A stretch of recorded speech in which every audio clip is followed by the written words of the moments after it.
What's up? Hey guys, it's Ivan, and in this video I wanted to share with you a workaround around not having the affinity score tool in your Facebook audience insights. So in my previous video a month or so ago I made on Facebook Introduction to Audience Insights, I showed you how when you go to page likes here and you go to the bottom, over here instead of relevance, audience, and Facebook, there was a good affinity score. Now there was this information too, but there was also this thing called affinity score, which allowed you to kind of, what it said was how much more likely was the audience that you specified here to like a particular page listed here below, how much more likely were they to do it as your list here, right? And what that gave you is kind of a little score, a little idea of how relevant your kind of related page likes were to your target audience and to your target interest, right? And this was a tool that you would use extensively to do your research, to target down and to narrow down your niche. So if you're targeting dogs, for example, you would look over here and you would see things like maybe Doggington Post, which is like a dog magazine. That would probably have a high affinity score because that means people that like dogs are also much more likely to like the Doggington Post, right?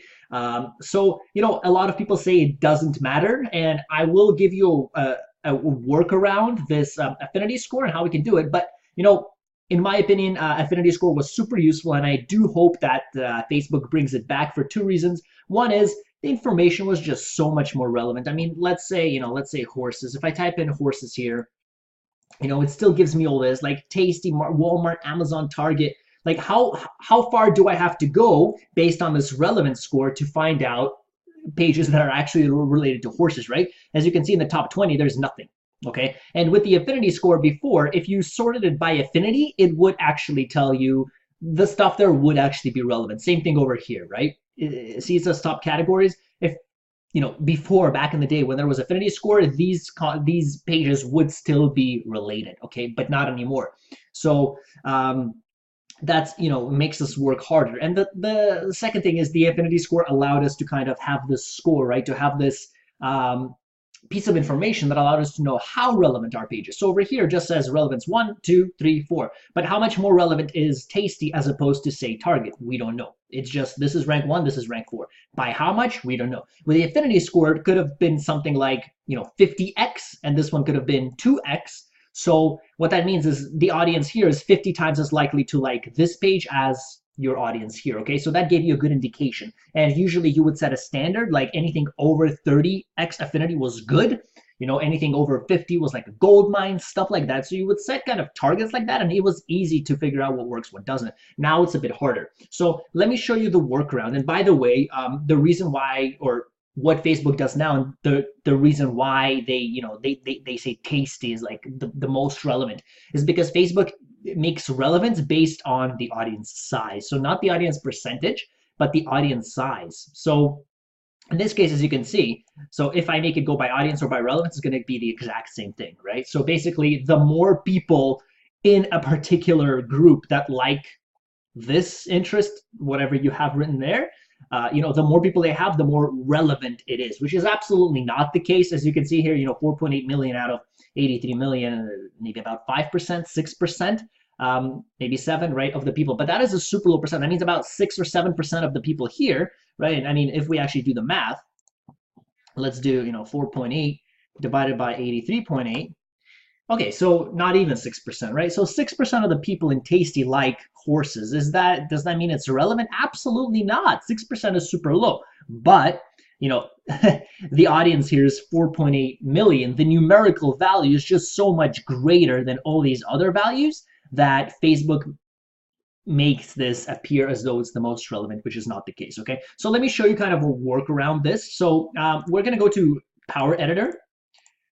Now there are some positive side effects to this as well. So let's get into that. It just says they're going to remake the Power Editor. So pick on any one of these. These are things that we've done. So let's go to, say, CD Passive Income. Does not matter because this really, we're not going to be changing anything. We're just using this as kind of a tool to get our data, okay? So let's suppose, right, I put horses here. Let's suppose we want to delve deeper into horses and figure out some of those target markets that are between 100 to 300,000 that are really, really specific to horse lovers. Okay, say we want to sell a horse shirt. So what we can do here, we did that before. Let me just delete the languages.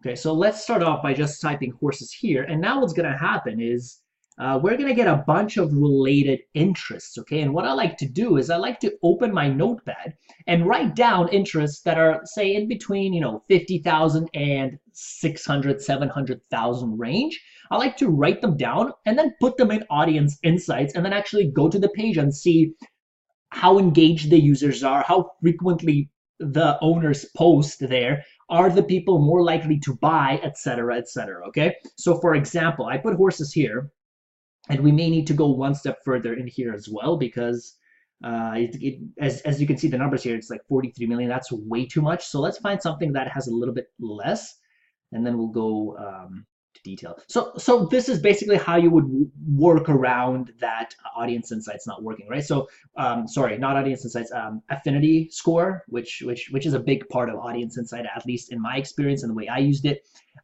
So let's say horse grooming. All right, so I'll just pick this and then I'll delete this horses. Let's see, I love my horse. Oops.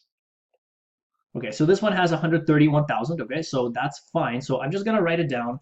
I love my horse. I'll say horse grooming. And then what I do also is I name this something like the test list. And then at the bottom here, I have my, confirmed list. So after I actually look at all these that I have here, I'm going to go back to my audience insights, plug them in, see how they work. If they're good, I'm going to confirm them. And then these are the groups that I'm actually going to use in my targeting. So this is how you find these related topics, right? Facebook just literally gives it all to you. And the cool thing about this also is, sorry, this thing's getting in my face. It's too annoying. The cool thing is that all these things that you see here, you can actually put them in. So if you've ever used Audience Insights tool before, like you may have seen things here, or with the affinity score, you may have seen things here. And if you want to put them in here sometimes you can't find them. They're not there. For example, right, ClickFunnels, it's not here. Even though there is a ClickFunnels group with a large audience. It's got 500,000 people, I think. That's a large audience. That's a lot of people, but it's not here, okay? And it would be something that would be listed here on your top categories list if you're in, in that related field, like online marketing, right? ClickFunnels may be there, but you can't put it in here. So what I'm trying to say is everything in here you can actually put in. So that eliminates that little, frustration point for you. So that's helpful. So, Horse Rider Magazine, that is awesome because magazine, people pay for it, right? You already have people that are engaged shoppers. So let's say test list, we're also going to say Horse and Rider Magazine, right? Horse Sport Magazine, Horse Illustrated. Basically, that's how you would do it, right? And just go down the list. To be honest, when I'm first starting out, when I'm making just the first t-shirt design, for example, 4 horses, I'm normally going to go with, 2 to 4. I'm not going to go any more than that. I'm not going to commit myself to too much because remember, it's $5 per ad set. And it's not about the money, it's about the time commitment, right? If no one buys anything, there's no engagement, people don't like your shirt in those 2 to 4 groups, what are the chances that they're going to like them in the other groups? They may not, but if there's no engagement, if no one really likes that design, then I'll just try something different. Maybe I'll try a different design. So before I kind of jump in and put in 30 different ad groups, I save that instead for my ad scaling, okay? And I kind of first, I do this and I just do 2 to 4. So that's pretty much it. So horse and rider, yeah. So that's fine. That has the right amount of people. Not too much, not like in the million range, but not too little as well. So we can actually get some sales, right? So then what I would do is basically the same thing I would have done if the affinity score wouldn't have been screwed up, right? And what I do here is let's take the first one. Well, I love my horse. Okay, let's go into a little more detail. Let's say Horse and Rider Magazine. So let's say Horse and Rider Magazine, and there you go. It's right there. And yeah, 200 to 250K people. Now it does give you slightly more relevant information, okay? So actually, okay, yeah, so American Quarter Horse Association, etc., etc. So now what I'll do is I'll open this in a new tab. I will look at this and I'll see if it's relevant. I'll see when the last post was, 1 minute ago, perfect. So these guys look like they're engaged. 3 hours ago, perfect. And then I'll look at the engagements. Look at that, 346 kind of likes and faces, whatever it is. 108 shares, 11 comments. This one only done 3 hours ago. This is really good. Okay, what does it say? My horses are in better shape than me. Their hair looks better. Okay, so that's a pretty funny little saying they have there. So stuff like that. So maybe look around a bit, see if there's anything that these guys are selling. That's what I like to look for. See if these Horse and Rider magazines. So first of all, they have signed up, so that's good, right? Obviously, at least some of these people are probably signed up and are probably paying to use this magazine. But see if there's anything else, especially like sometimes they would sell t-shirts or they would sell mugs or something like that and say, hey, want to buy this mug, right? And if you see that no one's bought at all, don't get your hopes up for this group. Okay, that's what I'm trying to say. So kind of look around. So that's basically what you would do. Like honestly, the same process you would do if the affinity score was there. But this is just a little workaround, and of course, this thing you would apply to both, right? Whether you're doing it this way, the Power Editor way, or the old way. So that's about it, right? After you do that, Horse and Rider, you can select your range. So this is mostly women, so we may want to target women for our shirts. And then age. Suppose I would probably leave it at 18 plus, but suppose we go with 25 plus. What I could do then is I could also save this as an audience. Hold up. Okay, so let's name this Horse and what was it? Horse and Rider. So I already made one group there. Horse and Rider, and let's say, right, so we're doing US here. We're doing female only, and we're doing 25 plus. So I'm gonna save that as a group, and then what I can do when I actually put this into the Power Editor, I would go here, right, and I'll need to refresh that first. Yes, that's fine. That's fine. And then what you could do, yeah, that's right. You would go into here, custom audiences, and instead of kind of having to fill all this out every time, what you can do is just go to custom audiences and select your audience. So Horse and Rider in this case, right? And that's already preset for you, okay? So you could do that if you want for every single group, like every single one we have here. Do that and then just kind of put it in there, right? Just by one button, right? So you would click here, you would click edit and you would replace it. Or if you're duplicating it, you would just go through the exact same process. So that's pretty much it. This is kind of the workaround around this affinity score not working again. I hope Facebook does put it back. I've seen a lot of videos saying, affinity score doesn't matter. It's useless. It doesn't affect me.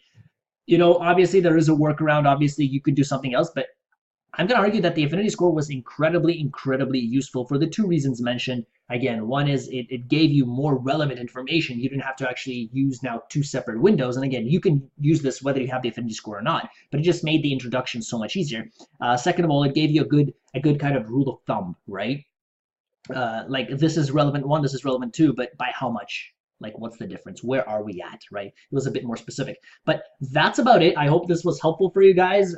So don't freak out that the affinity score is no longer there. If you guys have any questions, comments, or concerns, leave them down below. If you enjoyed the video, give it a thumbs up and subscribe. For those of you that have subscribed, thank you. I do appreciate it. And I will see you guys in the next video.